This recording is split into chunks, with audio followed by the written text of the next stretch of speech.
Russia far ఈస్ట్లో Vladivostok అనబడే ఒక నగరం ఉంటుందండి. అంటే మీకు రష్యా అంటేనే చాలా పెద్ద దేశం కదా, భారత్ కన్నా ఎన్నో రెట్లు పెద్ద దేశం. సో అలాంటి దాని ఫార్ ఈస్ట్ అన్నప్పుడు ఆల్మోస్ట్ మీరు సైబీరియా, సో సైబీరియా అన్నప్పుడు ఎప్పుడూ కూడా మీకు మంచుతో కప్పబడి ఉండే ఒక ప్రాంతం. -70 డిగ్రీస్ ఇక్కడ చలి. అంటే మీరు నీరుని ఇలాగ గాలిలో అలా విడిచిపెట్టారంటే గడ్డ కట్టేస్తుంది, మీకు ఎక్కడ లిటరల్గా గాలిలోనే గడ్డ కట్టేస్తుంది, అంత చలి ఉంటుంది. ఇక్కడ రష్యా వాళ్లకు సంబంధించిన ఒక సీక్రెట్ ప్రాజెక్టు ఉందండి. అంటే వాళ్ళ కేజీబీ అంటారు చూసారా, వాళ్ళు ఒక సీక్రెట్ నిర్మాణము చేశారు. ఈ నిర్మాణము ఏమిటి అంటే మీకు గోల్డెన్ ఐ అని ఒక చిత్రం వచ్చి ఉంటుంది, మీరు చూసే ఉంటారు. సో న్యూక్లియర్ వెపన్స్ను కంట్రోల్ చేయడానికి ఒక కంట్రోల్ రూమ్ ఇది. అక్కడ నుంచి రష్యా వాళ్ళు ఏ దేశం మీదైనా కూడా అణువస్త్రాన్ని వాడగలరు. సో అలాంటి ఒక సిస్టమ్ వీళ్ళకి ఉంది. కానీ ఇవాళ మీరు గమనించారు అనుకోండి, ఆ ప్రాంతంలో మన రీసెర్చ్ అండ్ అనాలిసిస్ వింగ్కు సంబంధించిన ఏజెంట్స్ ఉండడం, అంటే మన ఇంటెలిజెన్స్, మన పని ఏంటండి, భారత్కు వ్యతిరేకంగా ఎవరు కుట్ర చేసినా వాళ్ళు ఎక్కడ ఉంటారు, వాళ్ళు ఏం చేస్తూ ఉంటారు, ఒకవేళ వాళ్ళు ప్రమాదము అన్నప్పుడు వాళ్ళని ఎలా మట్టి కరిపించాలి, వాళ్ళను ఎలా లేపేయాలి, ఇదే రీసెర్చ్ అండ్ అనాలిసిస్ వింగ్ యొక్క అన్నోన్ గన్మ్యాన్ చేసే పని, అంతేనా? కానీ ఇక్కడ మీరు రష్యాలో చూసారు అనుకోండి, భారత్ రష్యా ఇంటెలిజెన్స్ వర్గాలు ఎంతో కాలంగా సర్వే చేసి ఈ ఫోటోలు ఏమి బయటికి రావండి, కానీ మీకు ఒక రా ఇన్ఫర్మేషన్.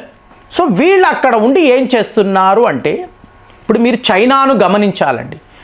ఇంకొక 20 ఏళ్లలో ఈ ప్రపంచము ఎలా ఉంటుంది అంటే, అమెరికా వాడు నంబర్ 1 పొజిషన్లో ఉండడు. అక్కడ ఐదర్ భారత్ ఉంటుంది లేదా చైనా ఉంటుంది. అంటే ఆర్థికంగా అనండి, అలాగే వనరులు అనండి. అంటే డాలర్ యొక్క పతనం అనేది ఆల్రెడీ స్టార్ట్ అయింది కదా.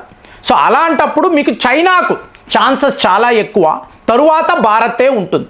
కానీ వీళ్ళ ఇద్దరికీ సపోర్ట్, చాలా ముఖ్యమైన సపోర్ట్ రష్యా నుండే ఉంటుంది. సో రష్యా సపోర్ట్ అనేది చాలా చాలా కీలకం.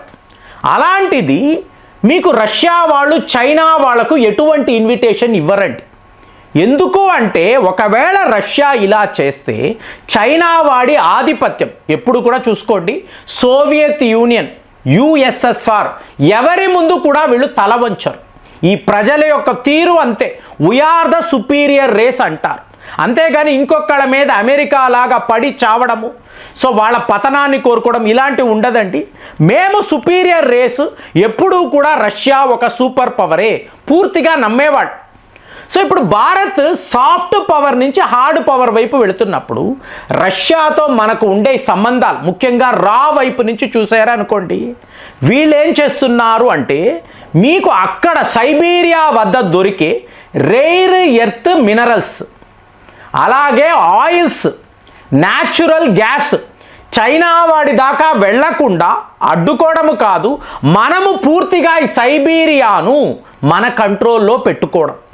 ఇది రష్యా వాళ్ళు మనల్ని స్వాగతించారు. ఓఎన్జీసీని మీరు సైబీరియా దాకా రండి, ఇక్కడ ప్రాజెక్టులు మొదలు పెట్టండి అని వాళ్ళు చెప్పారు. కానీ మన ఆలోచన ఎలా ఉంది? 25 ఏళ్ల క్రితము చైనా వాడు ఎంత గొప్పగా ఆలోచించాడు, మన శత్రువే అయినా కూడా కొన్ని విషయాలలో చైనాను మనం పొగిడే తీరాలి. ప్రపంచమంతా యుద్ధాలు, కొట్లాటలు, భారత్లో అయితే పవర్ ప్లే, నేనా నువ్వా, పొలిటికల్ టర్మాయిల్, ఎటు చూసినా కూడా గందరగోళం, నేనే అధికారంలో ఉండాలి, దేశము ఏమైపోయినా పర్వాలేదు అనే పరిస్థితుల్లో చైనా వాడు ఏం చేస్తున్నాడు, ఇక ఈ ప్రపంచం అంతా రేర్ ఎర్త్ మెటల్స్ మీదే ఆధారపడి ఉంటుంది. ఎందుకంటే అప్పుడే కంప్యూటర్స్ వస్తున్నాయి, టీవీలు అనండి, కంప్యూటర్స్, ల్యాప్టాప్స్, మొబైల్ ఫోన్స్, వీటి మీద పెద్ద లెవెల్లో పరిశోధనలు జరుగుతున్నాయి. సో వాడికి ఏం అర్థమైంది, మనకు ఈ రేర్ ఎర్త్ మినరల్స్ ఉంటేనే మనము నంబర్ 1 కంట్రీగా ఎదగగలము, అమెరికా రష్యా లాంటి దేశాలను కూడా ఈజీగా ఓడించగలము, టెక్నాలజీలో మనదే పై చేయి. దీన్ని వీడు నమ్మాడండి, ఒక విజన్తో నమ్మాడు. అదే గొప్పతనం, చైనా వాడి గొప్పతనం అదే. ఒక విజన్ ఉండింది, ఇవాళ మనం న్యూ ఇండియా అంటున్నాము, మనకు టార్గెట్లు పెట్టుకుంటున్నాం, దీన్ని అచీవ్ చేసే తీరాలని పరిగెడుతున్నాం కదా. 24/7 దేశము వేరేలా ఆలోచిస్తుంది కదా. ఇదే ఆలోచన 25 ఏళ్ల క్రితం చైనా వాడికి వచ్చింది. సో దాంతో వాడు ఏం చేశాడు, అర్జెంటీనా, చిలీ, పెరు లాంటి దేశాలు ఎక్కడెక్కడ రేర్ ఎర్త్ మెటల్స్ దొరుకుతాయో, మినరల్స్ దొరుకుతాయో వాళ్ళతో ఒప్పందాలు వేసుకోవడము, ఇమీడియట్గా మీకు ఆ రేర్ ఎర్త్ మెటల్స్ని చైనా తెప్పించుకోవడము, దీన్ని ప్రాసెస్ చేయడానికి, రిఫైన్ చేయడానికి కావలసిన ఫ్యాక్టరీల నిర్మాణము చేయడము, ఇదంతా చేసి వాడు రెడీ అయిపోయాడు.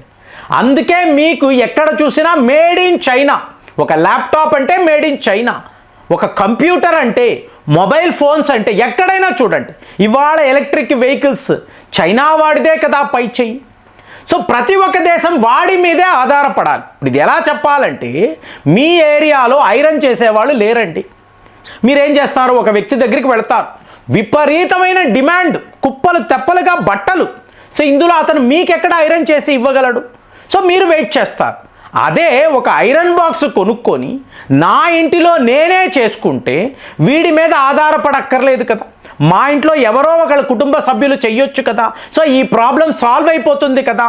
ఈ ఆలోచన చైనా వాడికి వచ్చింది, మనకు రాలేదు. వాడు రిఫైన్ చేస్తే ఎంత దారుణం అంటే, ఈ బళ్ళారి దగ్గర మీకు ఇలాగా ఈ మాఫియా ఉంటుంది కదండి, మైనింగ్ మాఫియా, వీళ్ళు మన దగ్గర దొరికే మినరల్స్ అంతా చైనా పంపించేవాళ్ళు. బళ్ళారి దగ్గర వాళ్ళు రిఫైన్ చేసి మళ్ళీ భారత్లోనే అమ్మేవాళ్ళు. మరి ఇది మనమే చేసుకోవచ్చు కదా అంటే లేదు, ఆ ఫెసిలిటీ లేదు, ఆ టెక్నాలజీ లేదు, ఏ రోజు ఆ విషయంలో మనం ఆలోచించనే లేదు. సో ఇవాళ మన ప్లాన్ ఏమిటి అంటే, ముందు ఈ ఏరియాలో చైనా వాడిని దెబ్బ కొట్టాలి. అంటే మనము పాక్స్ సిలికా అనబడే గ్రూపులో సంతకం పెట్టాం కదండి, అమెరికా వాడు దీనికి హెడ్. సో మనం మొన్న జాయిన్ అయ్యాం. అంటే అమెరికా వాడు ఏం ఆలోచిస్తున్నాడు, ఈ మొత్తము కూడా రేర్ ఎర్త్ మినరల్స్కి సంబంధించిన టెక్నాలజీ మొత్తం నా దగ్గరే ఉండాలి, సో నేను తక్కిన దేశాలకు ఇవ్వాలి అని చెప్పి ఈ గ్రూప్ని ఏర్పాటు చేశాడు. మనం కూడా జాయిన్ అయ్యి, ఎందుకు, చైనా వాడిని దెబ్బ కొట్టాలంటే అమెరికా వాడితో కలవాలి. సరే ఇది అయిపోయిందా, కానీ మీ సెల్ఫ్ రిలయంట్ ఇండియా ఏమిటి తీసుకొచ్చారు కదా. సో సెల్ఫ్ రిలయంట్ ఇండియా అంటే ప్రతి ఒక్క అతి కీలకమైన అంశము భారత్లోనే జరగాలి.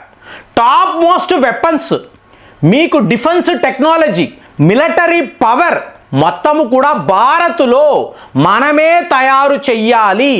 ఎవరైనా కానివ్వండి ఇక్కడికి రండి, మేము పెట్టుబడులు పెడతాం, మా దేశంలోనే మీరు మీ ఫ్యాక్టరీలు పెట్టండి, మీ ఆయుధాలు తయారు చేసుకోండి, మా మ్యాన్ పవర్ని వాడండి, మీకు కావాలంటే ఇన్సెంటివ్స్ కూడా ఇస్తాము. ఇలాంటి ఒక అద్భుతమైన ప్రాజెక్టుని మనం మొదలుపెట్టాం. కాబట్టి కుప్పలు తెప్పలుగా దేశాలు మన మీదకి వచ్చి పెట్టుబడులు పెడుతున్నారు.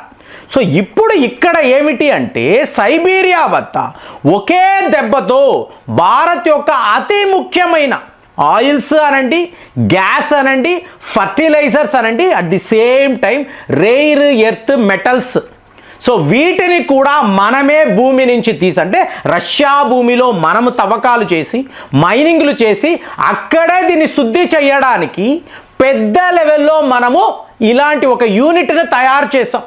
సో ఇవాళ ఈ వార్తలు బయటపడినప్పుడు చైనా వాడు ఫస్ట్ పానిక్ అయ్యాడు.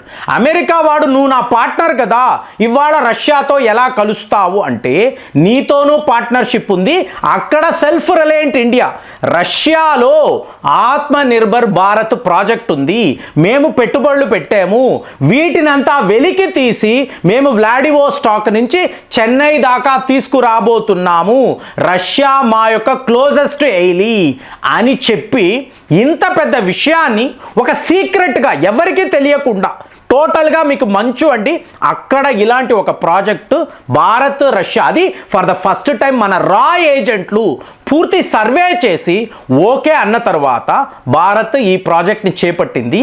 మరి రష్యా భారత్ యొక్క ఇలాంటి ఫ్రెండ్షిప్ను మీరు ఎలా చూస్తున్నారు కామెంట్స్లో రాయండి. మళ్ళీ వచ్చే వీడియోలో కలుద్దాం. జై హింద్.